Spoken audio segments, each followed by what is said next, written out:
नमस्कार दोस्तों, मैं राजकुमार मौर्य प्रखर इंडिया यूट्यूब मंच पे आपका स्वागत है। बहुत बड़ी खबर आ रही है बिहार की राजनीति से। बिहार की राजनीति में इस समय सब कुछ सही नहीं चल रहा है। नीतीश कुमार एनडीए के साथ हैं, लेकिन कहा जा रहा है कि नीतीश कुमार एनडीए का साथ छोड़ने जा रहे हैं। क्यों? क्योंकि 2025 में बिहार में विधानसभा का चुनाव है। नीतीश कुमार को डर है, जिस प्रकार से भारतीय जनता पार्टी ने शिंदे को निपटा दिया, यानी कि जरूरत पड़ी तो शिंदे को अपने साथ लिया, जरूरत जब समाप्त हो गई तो शिंदे को हटा दिया। यानी कि भारतीय जनता पार्टी शिंदे वाला गेम बिहार में खेल सकती है। इसको लेकर यह भी दावा किया जा रहा है कि भारतीय जनता पार्टी चाहती है कि नीतीश कुमार के साथ चुनाव लड़े, लेकिन चुनाव लड़ने के बाद, रिजल्ट आने के बाद क्या होगा, इस बात का कोई भरोसा नहीं है नीतीश कुमार को। इसलिए नीतीश कुमार खामोश हैं, चुप हैं, बोल नहीं रहे हैं। वहीं पर मैं आपको बताना चाहूंगा, आरजेडी की तरफ से, लालू प्रसाद यादव की तरफ से लगातार ऑफर दिया जा रहा है।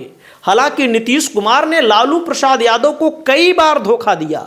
2014 में जब सरकार बनी नरेंद्र मोदी की, केंद्र में मोदी की लहर चल रही थी पूरे देश में, तो नीतीश कुमार को लगा कि अगर हम अलग अलग लड़ेंगे तो एकदम से निपट जाएंगे, बीजेपी जीत लेगी। लालू नीतीश साथ आए, बीजेपी का सूफड़ा साफ हो गया बिहार के अंदर। तो आप समझिएगा, जब जरूरत पड़ती है नीतीश कुमार लालू के साथ आ जाते हैं, लालू अपना भी लेते हैं, लालू उनका साथ भी देते हैं, लेकिन जब जरूरत समाप्त हो जाती है तो नीतीश कुमार बीजेपी के साथ चले जाते हैं। ऐसा कई बार हो चुका है, तो आप लोग समझिए। वहीं पर तेजस्वी यादव कह रहे हैं दरवाजे बंद हैं। आरजेडी के विधायक भाई वीरेंद्र कह रहे हैं कि राजनीति में संभावनाएं कभी खत्म नहीं होती हैं। आरजेडी के सांसद हैं आलोक मेहता कह रहे हैं राजनीति में संभावनाएं समाप्त नहीं होती हैं। और कहां दोनों अलग हैं? नीतीश कुमार पक्ष में है और तेजस्वी यादव विपक्ष में है। भारतीय जनता पार्टी तो कहीं है ही नहीं। हालांकि भारतीय जनता पार्टी के पास वर्तमान में सबसे ज़्यादा विधायक हैं बिहार के अंदर। दूसरे नंबर पर आरजेडी है। जब चुनाव हुआ था तो आरजेडी चुनाव जीती थी, तो आप समझिए सबसे ज़्यादा आरजेडी ने जीता था। हालांकि दोनों पार्टियों ने, एक ने ओवैसी की पार्टी को तोड़ा, आरजेडी ने 4 विधायक अपनी पार्टी में शामिल किए, 79 विधायक हो गए थे। वहीं पर भारतीय जनता पार्टी ने मुकेश सहनी की पार्टी को तोड़ा। तो अब बिहार से जो खबरें आ रही है दोस्तों, खबर आ रही है कि बिहार में राष्ट्रपति शासन लगाने की तैयारी है।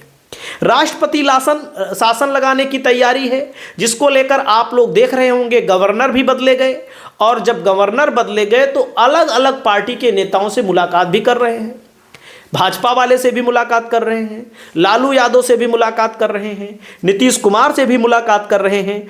अब बिहार में ऐसा लग रहा है कि राष्ट्रपति शासन लागू हो सकता है, क्योंकि भारतीय जनता पार्टी को जहां से फायदा होगा, अगर उसको राष्ट्रपति शासन लगाने से फायदा होगा बिहार में, तो राष्ट्रपति शासन लगवा सकती है। अगर उसको नीतीश कुमार के साथ लड़ने में फायदा होगा तो नीतीश कुमार के साथ लड़ सकती है।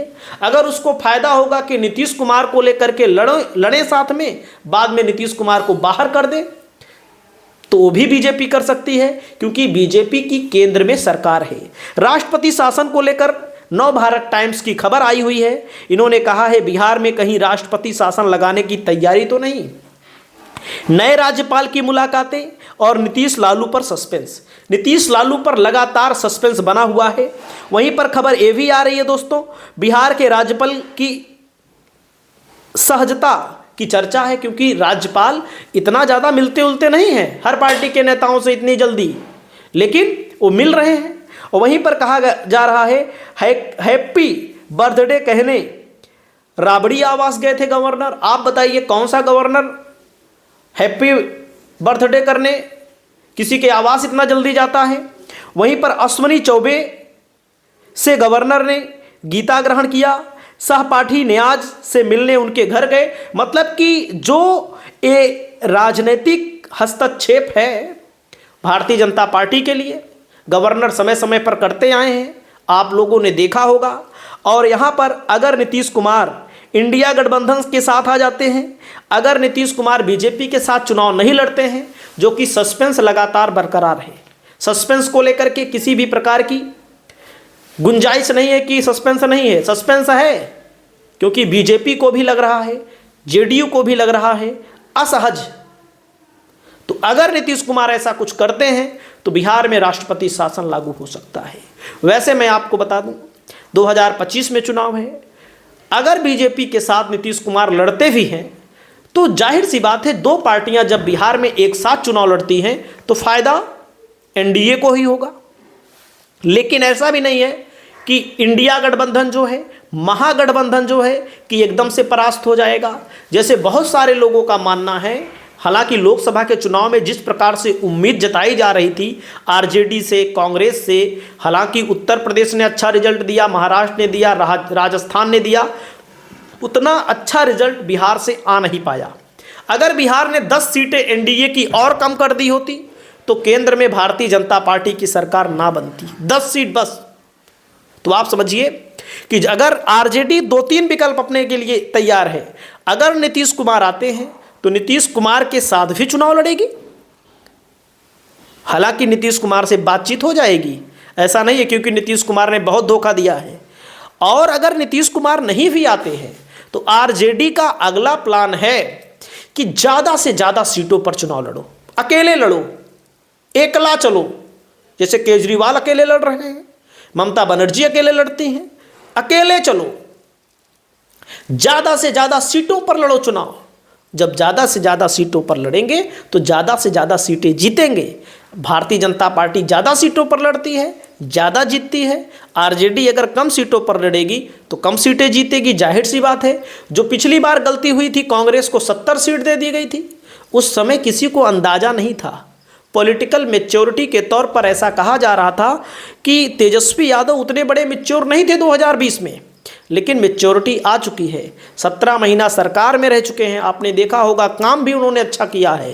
हालांकि पुरानी कुछ बातें हैं, उनके पिताजी की जब सरकार रही है, संसाधन भी कम था, बजट भी कम था, बहुत सारी चीज़ें ऐसी भी थी जो नहीं होनी चाहिए थी। तो लगातार इन सब चीज़ों पर आरजेडी गहन अध्ययन कर रही है।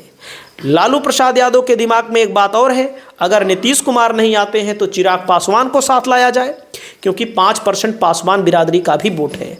तो भारतीय जनता पार्टी लगातार बिहार में संघर्ष करती हुई नजर आ रही है, और राष्ट्रपति शासन अगर लगेगा तो कहीं ना कहीं भारतीय जनता पार्टी को बड़ा फायदा होगा।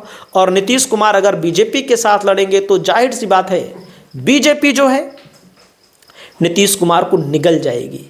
बीजेपी ने जिसने भी पार्टी उसके साथ रही उन सभी का 2 खंड किया।